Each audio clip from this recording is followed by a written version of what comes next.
अस्सलाम वालेकुम दोस्तों, तुसी वेख रहे हो मेरा पंजाब टीवी ते मैं तुहाडा मेज़बान मुहम्मद लतीफ़ करल। दोस्तों सब तो पहले अपने चैनल करो सबसक्राइब ते नाल ही बैल आइकन दे बटन करो ओके, ताकि साडी हर नई आने वाली वीडियो का नोटिफिकेशन सब तो पहले तुहाडे तक पहुँच सके, ताकि तुसी वो वीडियो वेखो सब तो पहले। दोस्तों अज भी तुहाडा वीर तुहाडे वास्ते एक गाय ते एक वच्छा उनकी वीडियो लैके हाज़र होया। मेहनत करांगे कि तुहानू ये वीडियो बड़ी पसंद आवेगी। सब तो पहले कैमरामैन साहब जिहड़ा तुहानू थोड़ा जिहा इलाके का दीदार कराएगा, क्योंकि बाद लोग जिहड़े ने वो समझते हैं कि सानू किधर लैके जा रहे हैं, कच्चिया राहां ते लैके जा रहे हैं। तो अगले दिन साढ़े नाल चांस होया भी है कि वो बंदे रस्ते च पिछाड़ गए कि कच्चे रस्ते च लैके जा रहे। तुसीं सानू सब तो पहले कैमरामैन साहब दिखाया जी, इधर भी दिखाओ जी, रस्ता कच्चा है जी। परली साइड दिखाओ जी, सब वीरान जगह पई है जी। सिर्फ इत्थे 3-4 घर है ने, बाकी इधर भी कच्चा रस्ता है। इधर मक्खियां ने। असी भी इन्हां इलाकों के विच जिहड़ा आने जाने आ, साडे कोल भी समान हुंदा है, मोबाइल हुंदे ने 40-50 हज़ार दे मोबाइल हुंदे ने, कैमरे हुंदे ने, मोटरसाइकिल हुंदे ने, पैसे हुंदे ने। असी भी तां चांस लैके इन्हां जगह ते आने आना। तो दोस्तों कैमरामैन साहब तुहानू जिहड़ा नहीं हुण गां दिखाएगा जी। आओ जी कैमरामैन साहब, देखो जी गां सफेद रंग विच काले जिहड़े इहदे दब्बे है न छोटे छोटे। तो ये मालक तो पूछांगे भी किस च क्रास है। हवाना तको जी मुठ भर थान ने ते विरलां दे थान ने ते सून वाली गां है। तो मालक तो पूछांगे कि किन्ने दिन रह गए इस गां दे विच ते की इहदा हिसाब किताब है।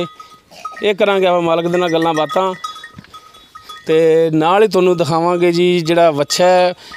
दोंदा वच्छा हो गया जी? नहीं जी, खीरा हाले खीरा ही है। खीरा एक बच्चा है साहिवाल क्रास चो इंदा ही है।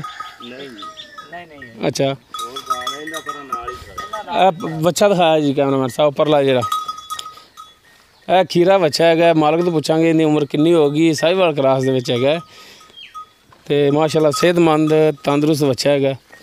दोस्तों असी इस टाइम जिहड़ा आरिफवाला दे तकरीबन 10-11 किलोमीटर ते पिंड है 53 SP डोगरां वाला, उनके तो भी तकरीबन 3 किलोमीटर का कच्चा रस्ता जा रहा है। उत्थे खड़े हैं बाहर टारी ते एक ते 20 ਚੱਕ ਨੂੰ कच्चा रस्ता जाता 53 डोगरां वाली दे विचों दी। ते असी उस जगह ते खड़े हुए हैं ते हुण करने जी मालक दे नाल गल्लां बातां। आओ जी। अस्सलाम वालेकुम जी। वालेकुम सलाम जी। यह बंदे तुसीं शायद पछाणदे हो, इनकी अगे भी वीडियो अपलोड कर चुके हैं असी। 2 बच्चियां वाली जिहड़ी गाय हैगी वो भी इन्हां दे कोल ही खड़ी हुई है ते अज टाइम खड़ी हुई है।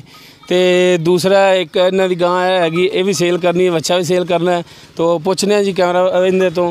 हाँ जी काला साहब, तुसीं ये दसो कि ये गां दा जिहड़ा किनवां सूआ है? ये तीसरा सूआ है जी। तीसरा सूआ सोना है? हाँ जी। किहड़ी क्रास है? ये चोलस्तानी विलायती क्रास। चोलस्तानी विलायती क्रास है। हाँ ठीक है। जी। किन्ने कुछ दिन रह गए सून दे? 10 कदे रहिंदे ने जी सून दे। 10 दिन रहिंदे ने सून दे। अच्छा इनका मकूल च जिहड़ा ना मुआवजा वो दसो।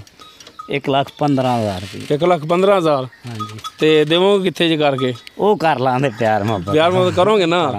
ठीक हो गया। अच्छा हुण दूसरा जिहड़ा बच्चा है खीरा तुहाडा साहिवाल क्रास दा, उनदा जिहड़ा कितनी उम्र हो गई? वो जी 2.25 सालां दा हो गया। 2.25 सालां दा? 2.5 सालां दा हो के दोंदा हुंदा है? हाँ जी। अच्छा हाले खीरा ही है? हाँ जी। अच्छा उनका दसो कि की प्राइस होगी? उनका 50,000 रुपया। 50,000? हाँ जी। 50,000 तो बहुत घना जा लगता पिया यार। नहीं कना यार। नहीं यार, बच्चा भी तो वेख ला। बच्चा तो वेख लिया ना, ते बच्चा कैमरे च भी आप दिखा लिया है ते लेकिन वो प्यार मोहब्बत कर लांदे। प्यार मोहब्बत करना है क्योंकि इन्नी मालियत दा नहीं है। नहीं वो कर लांदे। मेहरबानी। दोस्तों उम्मीद करांगे कि तुहानू साडी अज दी वीडियो बड़ी पसंद आएगी। साडी वीडियो पसंद आए साडी वीडियो लाइक करो, शेयर करो, अपने कमेंट्स का इजहार करो। साडा नंबर डिस्क्रिप्शन में लिखा होंदा 0321 57 29 251। इस दे नाल लतीफ़ करल नूं देवो इजाज़त। मिलने नैक्सट वीडियो ते। अल्लाह हाफिज़।